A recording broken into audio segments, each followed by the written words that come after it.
Maulang araw mga boss. Pupunta tayo ngayon ng Imus Welltec para kunin ang ating license matapos ang 2 taon na pag-aantay.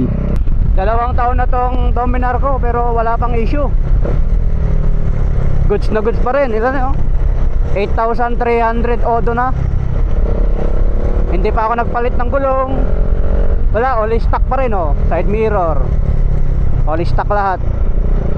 Ang kagandahan kasi ng ganitong motor, all around, pwedeng expressway, pang daily ride kasi matipid sa gas. Saka yung mga lubak-lubak, hindi katulad sa mga scooter, pag nalubak, eh madaling sesemplang. Ito, parang ano siya, touring type. Kahit malubak, ayos lang. Nakakamiss mag-ride ng malayo. Mga ganitong daan, no? Mga shortcut. Iba ata tong daanan na to, ah.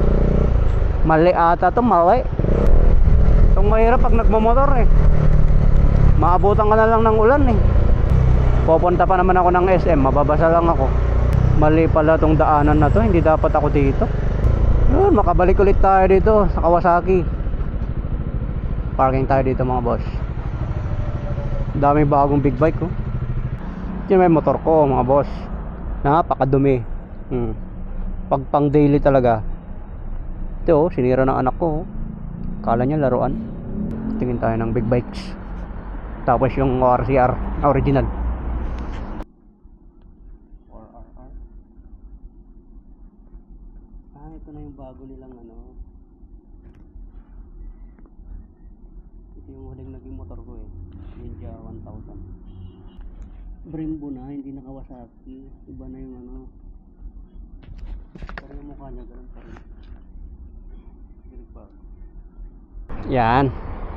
Pupunta naman tayo ngayon ng SM. Bibili ako ng wrench spanner. Yan. Gawa ko na yung plaka ko guys. SM naman tayo. SM Dasmariñas. Traffic din eh sa Imus.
Sa wakas, nakarating din tayo sa SM Dasmariñas.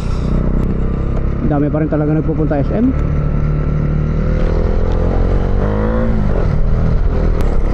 Sa taas tayo mag-park. Sa taas tayo mag-parking.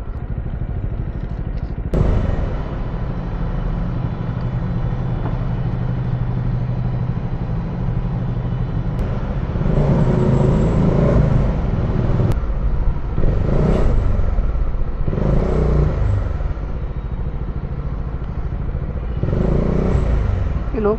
Pwede yan. Dito na. Parking na tayo dito.